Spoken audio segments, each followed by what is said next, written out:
ਜੈ ਮਾਂ ਲక్ష్ਮੀ ਜੀ ਦੀ।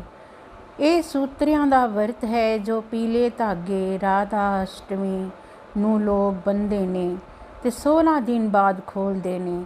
ਕਥਾ ਸ਼ੁਰੂ ਕਰਨ ਤੋਂ ਪਹਿਲਾਂ ਮੈਂ ਬੇਨਤੀ ਕਰਦੀ ਹਾਂ ਕਿ ਕਥਾ ਨੂੰ ਧਿਆਨ ਨਾਲ ਸੁਣਨ ਤੇ ਪੂਰਾ ਸੁਣਨ ਤੇ ਚੈਨਲ ਨੂੰ ਲਾਈਕ ਸਬਸਕ੍ਰਾਈਬ ਜ਼ਰੂਰ ਕਰਨਾ ਜੀ। ਜੈ ਮਾਤਾ ਲక్ష్ਮੀ ਜੀ ਕੀ।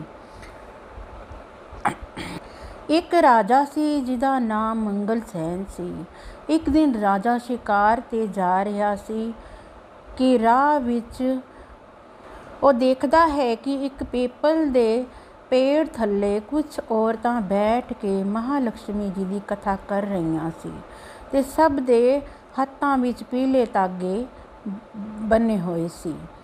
ਰਾਜਾ ਰੁਕ ਕੇ ਪੁੱਛਦਾ ਹੈ ਕਿ ਭੈਣੋ, ਇਹ ਤੁਸੀਂ ਕੀ ਕਰ ਰਹੀਆਂ ਹੋ? ਕਹਿੰਦੀਆਂ ਨੇ ਕਿ ਅਸੀਂ ਮਾਤਾ ਲక్ష్ਮੀ ਦੇ ਸੂਤਰੇ ਬੰਨ੍ਹ ਰਹੀਆਂ ਹਾਂ ਤੇ ਨਾਲੇ ਕਥਾ ਕਰ ਰਹੀਆਂ ਹਾਂ। ਤੇ ਰਾਜਾ ਕਹਿੰਦਾ ਹੈ, ਇਹਨਾਂ ਪੀਲੇ ਧਾਗਿਆਂ ਨਾਲ ਕੀ ਹੁੰਦਾ ਹੈ? ਉਹ ਕਹਿੰਦੀਆਂ ਨੇ, ਪੀਲੇ ਧਾਗੇ ਬੰਨ੍ਹਣ ਨਾਲ ਹਰ ਮਨੋਕਾਮਨਾ ਪੂਰੀ ਹੁੰਦੀ ਹੈ।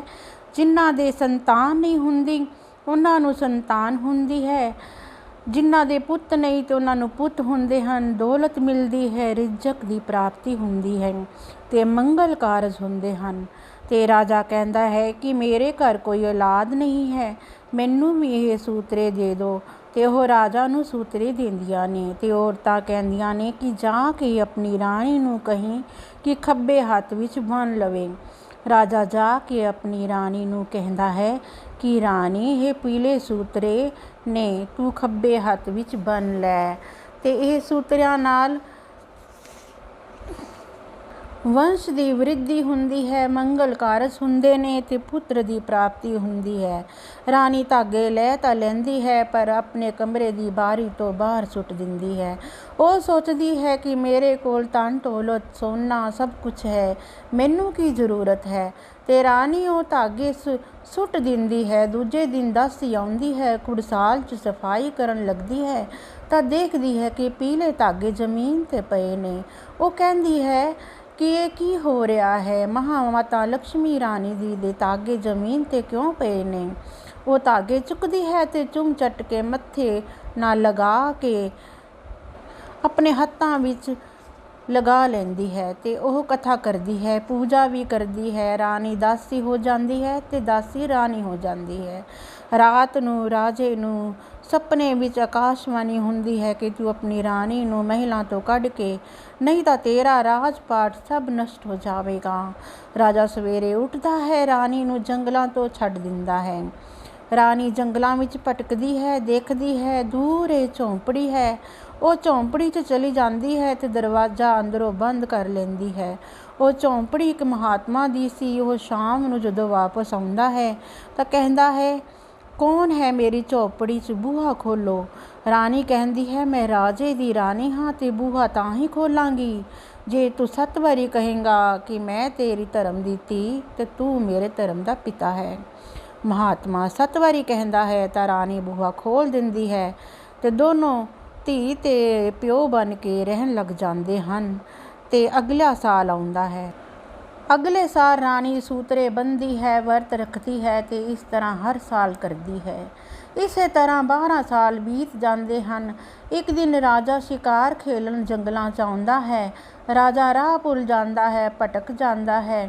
ਉਸ ਨਾਲ ਇੱਕ ਮੰਤਰੀ ਵੀ ਹੁੰਦਾ ਹੈ ਤੇ ਰਾਜਾ ਤਿੱਤਰ ਦਾ ਸ਼ਿਕਾਰ ਕਰਦਾ ਹੈ ਤੇ ਮੰਤਰੀ ਨੂੰ ਤਿੱਤਰ ਭੁੰਨਣ ਲਈ ਕਹਿੰਦਾ ਹੈ। ਮੰਤਰੀ ਦੂਰ ਦੇਖਦਾ ਹੈ, ਝੌਂਪੜੀ ਕੋਲ ਅੱਗ ਬੱਲੀ ਹੋਈ ਹੈ ਤੇ ਉੱਥੇ ਜਾਂਦਾ ਹੈ ਤੇ ਉੱਥੇ ਜਾ ਕੇ ਤਿੱਤਰ ਭੁੰਨਦਾ ਹੈ ਤੇ ਤਿੱਤਰ ਸੜ ਜਾਂਦਾ ਹੈ। ਮੰਤਰੀ ਕਹਿ ਕੇ ਰੋਂਦਾ ਹੈ, ਕਦੀ ਹੱਸਦਾ ਹੈ ਕਦੀ ਰੋਂਦਾ ਹੈ।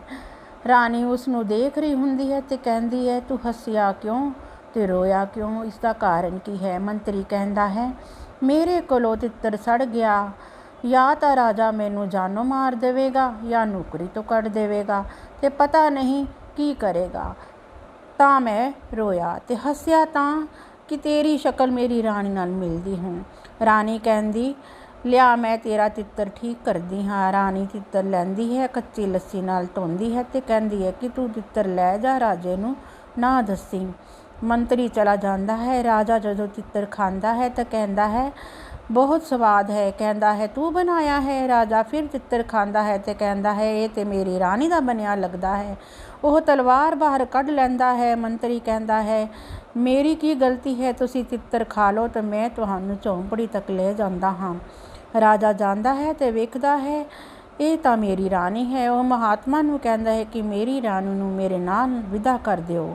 ਮਹਾਤਮਾ ਕਹਿੰਦਾ ਹੈ 12 ਸਾਲ ਤੱਕ ਤੂੰ ਕਿੱਥੇ ਸੀ, ਹੁਣ ਤੈਨੂੰ ਰਾਣੀ ਦੀ ਯਾਦ ਆ ਗਈ ਹੈ। ਰਾਜਾ ਕਹਿੰਦਾ ਹੈ ਹੁਣ ਮਾਤਾ ਲਕਸ਼ਮੀ ਦੀ ਕਿਰਪਾ ਹੋਈ ਹੈ, ਉਹਨਾਂ ਨੇ ਕਿਰਪਾ ਕੀਤੀ ਹੈ ਤੇ ਸਮਝ ਮੈਨੂੰ ਆ ਗਈ ਹੈ, ਇਸ ਲਈ ਤੁਸੀਂ ਡੋਲਾ ਤੋੜ ਦਿਓ। ਮਹਾਤਮਾ ਕਹਿੰਦਾ ਹੈ ਡੋਲਾ ਤਿਆਰ ਕਰੋ। ਇਹ ਡੋਲ ਵਿੱਚ ਕੱਚੀ ਲੱਸੀ ਹੈ, ਅਗਰ ਇਹ ਛਲਕੇ ਤਾਂ ਰਾਣੀ ਤੂੰ ਸਮਝੀ ਤੇਰਾ ਪਿਓ ਹੁਣ ਨਹੀਂ ਰਿਹਾ, ਤੇ ਇਹ ਫੁੱਲਾਂ ਦੀ ਮਾਲਾ ਲੈ ਜਾ, ਅਗਰ ਫੁੱਲ ਮੁਰਝਾ ਗਏ ਤਾਂ ਤੂੰ ਸਮਝੀ ਤੇਰੇ ਪਿਓ ਤੇ ਵੱਡੀ ਮੁਸੀਬਤ ਆਈ ਹੈ।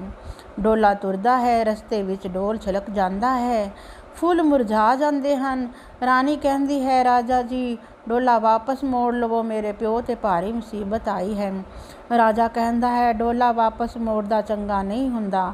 ਰਾਣੀ ਫਿਰ ਕਹਿੰਦੀ ਹੈ ਰਾਜਾ ਡੋਲਾ ਮੋੜ ਲੈਂਦਾ ਹੈ ਤੇ ਝੌਂਪੜੀ ਅੱਗੇ ਮਹਾਤਮਾ ਖੜਾ ਹੱਸ ਰਿਹਾ ਹੁੰਦਾ ਹੈ। ਉਹ ਕਹਿੰਦਾ ਹੈ ਧੀਏ ਮੈਂ ਤਾਂ ਤੇਰੀ ਪ੍ਰੀਖਿਆ ਲੈ ਰਿਹਾ ਸੀ ਕਿ ਇੰਨੇ ਸਾਲ ਮੈਂ ਤੈਨੂੰ ਰੱਖਿਆ, ਤੂੰ ਮੈਨੂੰ ਪਿਓ ਮੰਨਦੀ ਹੈ ਕਿ ਨਹੀਂ।